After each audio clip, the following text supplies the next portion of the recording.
Irmãos e irmãs, vamos a mais um momento da nossa liturgia da palavra, que eu transmito nos meus endereços telemáticos, @Paulo Roberto Maciel, Maciel 7919, para você ir direto ao YouTube. Temos também o Instagram, @Paulo Roberto Maciel 6 ou então endereço geral, Paulo Roberto Maciel chega ao blog e Facebook. Neste vídeo, a liturgia é referente à sexta-feira, 27 de junho de 2025, dia do Sagrado Coração de Jesus, dentro da 12ª semana do tempo comum na Igreja Católica Apostólica Romana. O ano litúrgico é o C, quando se dá mais ênfase, pelo menos na liturgia dominical, ao Evangelho de São Lucas. A cor dos paramentos litúrgicos é branca. No rito temos a missa própria, com glória, o creio, o prefácio próprio e o ofício da solenidade. Vamos à primeira leitura. Leitura do livro de Ezequiel, ou da profecia de Ezequiel, capítulo 34, versículos do 11 ao 16. Assim diz o Senhor Deus: vede, eu mesmo vou procurar minhas ovelhas e tomar conta delas. Como o pastor toma conta do rebanho de dia, quando se encontra no meio das ovelhas dispersas, assim vou cuidar de minhas ovelhas e vou resgatá-las de todos os lugares em que forem dispersadas num dia de nuvens e escuridão. Vou retirar minhas ovelhas do meio do povo e recolhê-las do meio dos países para conduzi-las à sua terra. Vou apacentar as ovelhas sobre os montes de Israel, nos vales dos riachos e em todas as regiões habitáveis do país. Vou apacentá-las em boas pastagens, e nos altos montes de Israel estará o seu abrigo. Ali repousarão em prados verdejantes e pastarão em férteis pastagens sobre os montes de Israel. Eu mesmo vou apacentar as minhas ovelhas e fazê-las repousar, oráculo do Senhor Deus.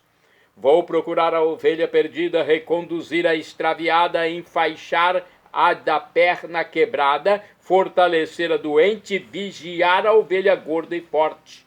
Vou apacentá-las conforme o direito. Palavra do Senhor, graças a Deus. Salmo responsorial é o Salmo 22 na Bíblia Vulgata ou 23 na Bíblia de Jerusalém ou Bíblia Hebraica. Os versículos 1º ao 3º A, 3º B ao 4º, 5º, 6º, refrão, versículo 1. O Senhor é o pastor que me conduz, não me falta coisa alguma. Repitamos: o Senhor é o pastor que me conduz, não me falta coisa alguma. O Senhor é o pastor que me conduz, não me falta coisa alguma. Pelos prados e campinas verdejantes ele me leva a descansar. Para as águas repousantes me encaminha e restaura as minhas forças. O Senhor é o pastor que me conduz, não me falta coisa alguma. Ele me guia no caminho mais seguro, pela honra do seu nome. Mesmo que eu passe pelo vale tenebroso, nenhum mal temerei. Estais comigo com bastão e com cajado, eles me dão a segurança. O Senhor é o pastor que me conduz, não me falta coisa alguma. Preparais à minha frente uma mesa bem à vista do inimigo. Com óleo vós ungis minha cabeça, e o meu cálice transborda. O Senhor é o pastor que me conduz, não me falta coisa alguma. Felicidade e todo bem hão de seguir-me por toda a minha vida, e na casa do Senhor habitarei pelos tempos infinitos. O Senhor é o pastor que me conduz, não me falta coisa alguma. Repitamos: o Senhor é o pastor que me conduz, não me falta coisa alguma. Segunda leitura, leitura da Epístola de São Paulo aos Romanos, capítulo 5, versículos do 5 ao 11. Irmãos, o amor de Deus foi derramado em nossos corações pelo Espírito que nos foi dado. Com efeito, quando éramos ainda fracos, Cristo morreu pelos ímpios no tempo marcado. Dificilmente alguém morrerá por um justo. Por uma pessoa muito boa, talvez alguém se anime a morrer. Pois bem, a prova de que Deus nos ama é que Cristo morreu por nós quando éramos ainda pecadores. Muito mais agora que já estamos justificados pelo sangue de Cristo, seremos salvos da ira por ele. Quando éramos inimigos de Deus, fomos reconciliados com ele pela morte de seu Filho. Quanto mais agora estamos já reconciliados, seremos salvos por sua vida. Ainda mais nós nos gloriamos em Deus por nosso Senhor Jesus Cristo. É por ele que já desde o tempo presente recebemos a reconciliação. Palavra do Senhor, graças a Deus. Vamos ao Salmo, agora é o Evangelho, né? Vamos ao Evangelho de Jesus Cristo, segundo São Lucas, capítulo 15, versículos do 3º ao 7º. Primeiro vamos aclamar o Evangelho. Aleluia, aleluia, aleluia, aleluia, aleluia, aleluia, aleluia, aleluia. Tomai sobre vós o meu jugo e de mim aprendei, que sou manso e humilde de coração. Aleluia, aleluia, aleluia, aleluia, aleluia, aleluia, aleluia, aleluia. O Senhor esteja convosco, Ele está no meio de nós. Proclamação do Evangelho de Jesus Cristo segundo São Lucas. Glória a vós, Senhor. Pelo sinal da Santa Cruz, livra-nos Deus, nosso Senhor, dos nossos inimigos. Naquele tempo, Jesus contou aos escribas e fariseus esta parábola. Se um de vós tem 100 ovelhas e perde uma, não deixa as 99 no deserto e vai atrás daquela que se perdeu até encontrá-la? Quando a encontra, coloca-a nos ombros com alegria e, chegando a casa, reúne os amigos e vizinhos e diz: alegrai-vos comigo, encontrei a minha ovelha que estava perdida.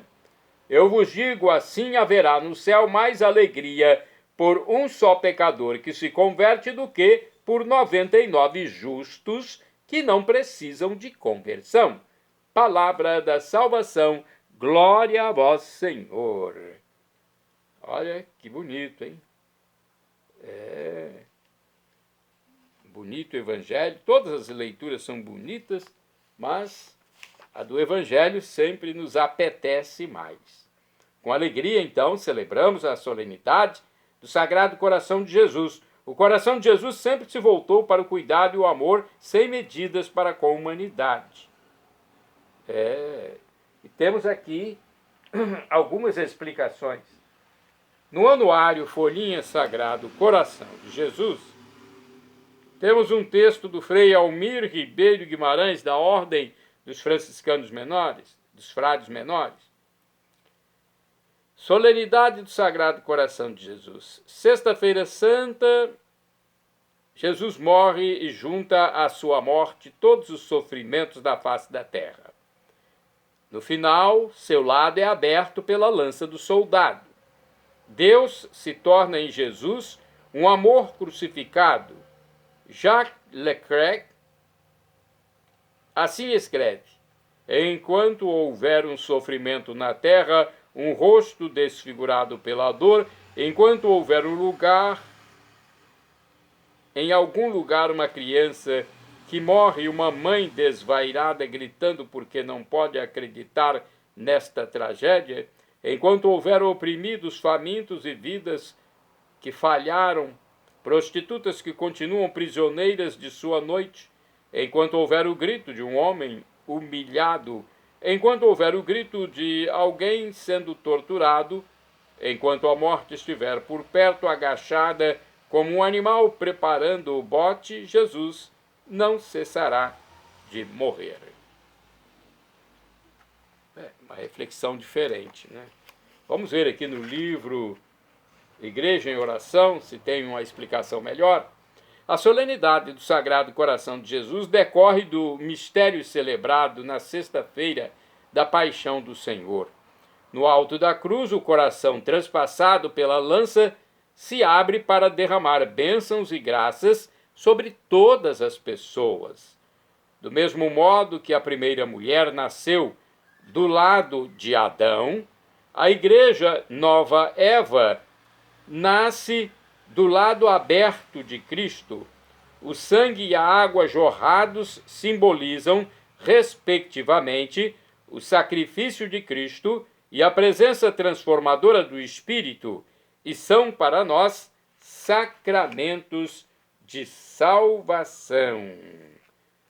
Que bonita reflexão essa do livro Igreja em Oração.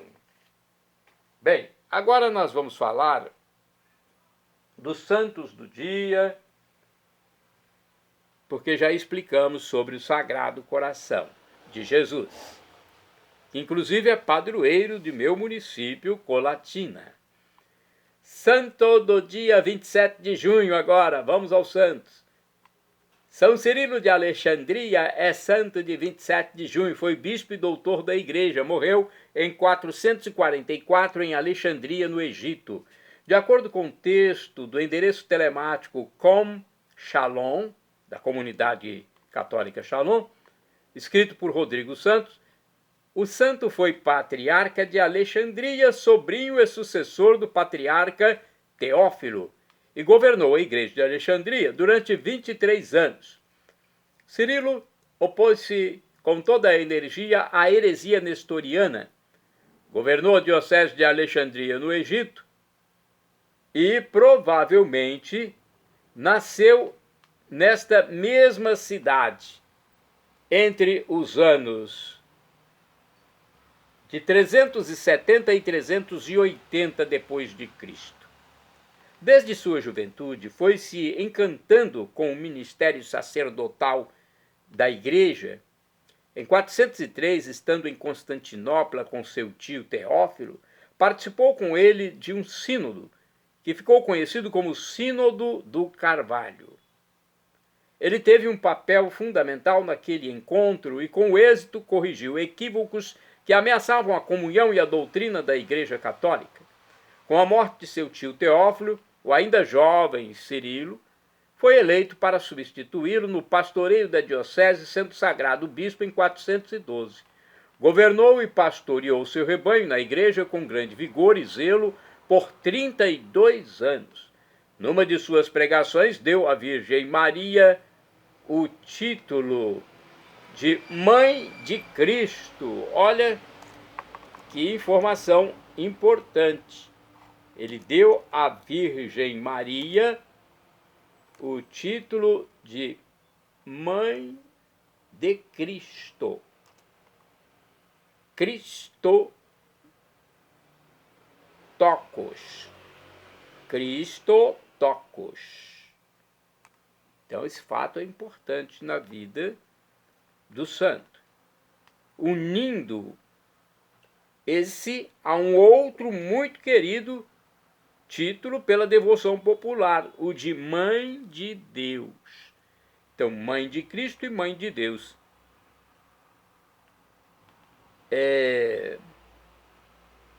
A Nestor, o herege, Cirilo de Alexandria escreveu o seguinte, vamos ver o que ele enviou de mensagem para Nestor. Ele descreveu claramente suas intuições, que mostravam de modo teológico e profundo a perfeita unidade entre as naturezas humana e divina de Jesus. Frisou que, vamos ver o que ele defendeu. Frisou que professamos um só Cristo e Senhor. Professamos um só Cristo e Senhor. Suas teses geraram algumas discussões e represálias. Entretanto, em 433, conseguiu chegar a uma fórmula teológica na qual reviu e purificou suas afirmações junto aos fiéis de Antioquia. São Cirilo de Alexandria faleceu no dia 27 de junho de 444. Santo do dia 27 de junho, São Sansão presbítero, ou seja, padre, que faleceu no ano 560 depois de Cristo. De origem romana, viveu desde jovem em Constantinopla, onde foi ordenado padre e fundou um hospital. Usava os seus conhecimentos médicos em benefício dos pobres. Santo do dia 27 de junho, Santo Arialdo, foi diácono e mártir, faleceu em 1066. Combateu vigorosamente em Milão os insensatos procedimentos dos clérigos simoníacos e depravados. Por causa do seu zelo, foi cruelmente atormentado e morto por 2 clérigos. Olha só, morto pelos próprios religiosos, 2 religiosos da igreja. Santo do dia 27 de junho, São Tomás Toan, mártir, faleceu em 1840. Foi catequista e administrador da missão de Trung Linh. Morreu de fome e de sede na prisão de Nung Dinh, no Vietnã, continente asiático. Bem-aventurado do dia 27 de junho é o beato Bem-vindo de Gúbio, religioso. Faleceu mais ou menos em 1232. Franciscano, trabalhou humildemente no serviço dos enfermos, se assemelhou com a vida de Cristo pobre, morreu próximo a Bovino, na Itália. Bem-aventurada do dia 27 de junho, a beata Luísa Teresa Montagnat de Chauvins, virgem, faleceu em 1885, foi fundadora da Pia União das Oblatas do Sagrado Coração de Jesus em Moulins, na França. Bem-aventurada do dia 27 de junho, beata Margarida Baes, virgem, faleceu em 1879, foi uma humilde costureira de Friburgo, na Suíça, pertencente à ordem terceira secular franciscana. Ela se esforçou em atender às necessidades do próximo, sem nunca abandonar a vida de oração. Santo do dia 27 de junho é São Ladislau. De acordo com o site gaudiumpress.org, após o concílio de Clermont, em novembro de 1095, torrentes de graças fluíram sobre o Ocidente. Toda a população se preparava para a cruzada. Nas igrejas abençoavam-se as armas e estandartes. Não se ouvia mais falar de roubos e assaltos. Mulheres vendiam suas joias a fim de financiar as despesas de guerra e as mais aguerridas se preparavam para os combates. Sob a direção espiritual do bispo Ademar Monteil,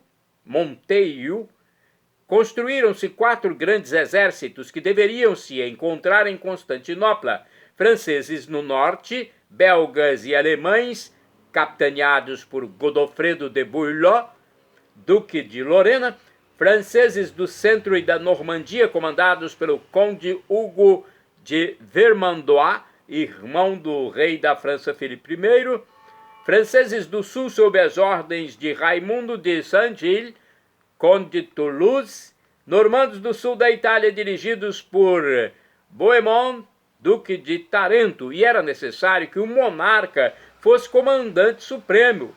O imperador Henrique IV e o rei Filipe I estavam excomungados.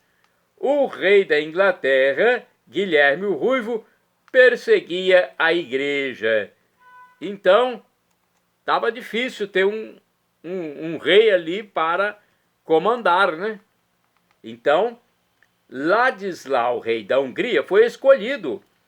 Legados papais se dirigiram a essa nação e ele aceitou com suma alegria essa altíssima missão.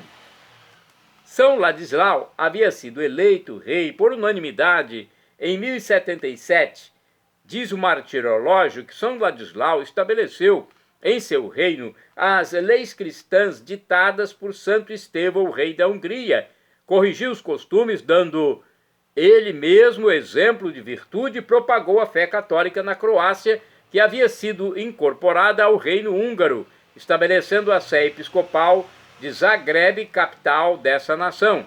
Esse grande batalhador que visava a glorificação da igreja morreu dia 27 de junho de 1095, na cidade de Nitra, junto aos Cárpatos, grande cadeia de montanhas da Europa Oriental, quando iniciava uma guerra contra os malfeitores que infestavam a Boêmia. Assim, a primeira cruzada, cujos exércitos já se movimentavam rumo a Jerusalém, ficou sem um rei para generalíssimo nesta terra, mas obteve grande protetor no céu. Olha, dia 27 de junho é dia de Nossa Senhora do Perpétuo Socorro. Nossa Senhora do Perpétuo Socorro, rogai por mim, rogai por nós junto a Deus. De acordo com o site da Comunidade Católica Canção Nova, a devoção a Nossa Senhora do Perpétuo Socorro começou a ser propagada a partir de 1870 e se espalhou por todo o mundo. A pintura do quadro é do século XIII, de estilo bizantino. Segundo a tradição, ela foi levada da ilha de Creta, na Grécia, por um negociante que roubou a imagem no século XV. Sua intenção era vendê-la em Roma. Durante a travessia do mar Mediterrâneo, uma tempestade quase fez o navio naufragar. Chegando a Roma, ele adoeceu. Olha o milagre acontecendo aí. Esse homem que roubou a imagem adoeceu. E arrependido, ele contou a um amigo sua história e pediu que ele devolvesse o ícone a uma igreja. A esposa desse amigo não quis devolvê-la, mas após ficar viúva, Nossa Senhora apareceu a sua filha de 6 anos e lhe disse para colocar o quadro de Nossa Senhora do Perpétuo Socorro na igreja de São João Latrão ou na de Santa Maria Maior. Em 27 de março de 1499, o ícone foi entronizado na igreja de São Mateus, ficando lá por mais de 300 anos. Numa invasão, a igreja de São Mateus foi destruída. Os agostinianos que guardavam a obra levaram-na para um lugar oculto onde permaneceu esquecida por 30 anos. Um monge muito devoto, antes de morrer, contou a história a um coroinha que tempos depois se tornou padre redentorista e ajudou a reencontrar o ícone. Em 1866, o Papa Pio IX entregou a guarda da imagem aos redentoristas e fez estas recomendações: fazei com que todo mundo conheça esta devoção. Fizeram então muitas cópias do ícone e a difundiram por todas as partes do mundo. Atualmente, o quadro original encontra-se na igreja de Santo Afonso, em Roma. De semblante grave e melancólico, Nossa Senhora traz no braço esquerdo o menino Jesus, ao qual o arcanjo Gabriel apresenta 4 cravos e uma cruz. Ela é a Senhora da morte e a Rainha da vida, o socorro seguro e certo dos que a invocam com amor filial. O centro da pintura não é Nossa Senhora, e sim Jesus. Maria é, assim, aquela que indica o caminho, ou como é mais conhecida, a vida de Cristo. Shalom Adonai é uma expressão hebraica que significa a paz de Deus. É o que eu desejo para todos vocês neste dia do Sagrado Coração de Jesus. El Shaddai, também do hebraico, significa Deus onipotente. Ele providenciará aquilo que você deseja, se for para o seu bem. O professor e escritor de mais de 100 livros da Igreja Católica, Felipe Rinaldo Queiroz de Aquino, em seu canal no YouTube, onde responde às nossas dúvidas, diz que Deus pode nos dar uma dessas 3 respostas quando suplicamos algo: sim, não ou espere. A que for melhor, ele nos dará. Afinal de contas, ele é onisciente, onipotente, onipresente. Acate a resposta de Deus, mesmo que seja não. Eu já recebi muitos nãos de Deus e sei que foram as melhores coisas para a minha vida. E agora eu clamo Maranatá, como dizemos nós católicos, ou Maranata, como dizem nossos irmãos separados, os irmãos das comunidades evangélicas ou protestantes. Não importa a pronúncia, o significado é o mesmo. Vinde, Senhor Jesus, Senhor vem, é o juízo final. Teremos corpos transfigurados, semelhantes ao de Jesus quando ressuscitou, quando ele entrou no cenáculo sem precisar abrir portas. Modificou o semblante, desapareceu da frente dos discípulos de Emaús num átimo de segundo. É um corpo que não está mais sujeito a esse tempo e espaço. Algo inexpressável, indizível, inexprimível, inefável, grandioso. Para termos a vida eterna, temos que ser batizados, acreditar em Jesus como Deus, no mistério da Santíssima Trindade, o Pai Criador, o Filho Jesus Cristo Redentor e o Espírito Santo Santificador, nosso discernidor. E também sermos batizados, nos arrependermos do pecado, crer em Jesus como Deus, e temos que ser batizados. Perdão, Senhor, pelos meus pecados passados, presentes, futuros, físicos e espirituais. Pecados do pensamento, palavras, atos, omissões, e me dê a vida eterna. Meu Jesus, eu quero a vida eterna convosco, meu Jesus. Acesse @Paulo Roberto Maciel 6/ ou Paulo Roberto Maciel e vai ao YouTube, Instagram, Facebook e blog.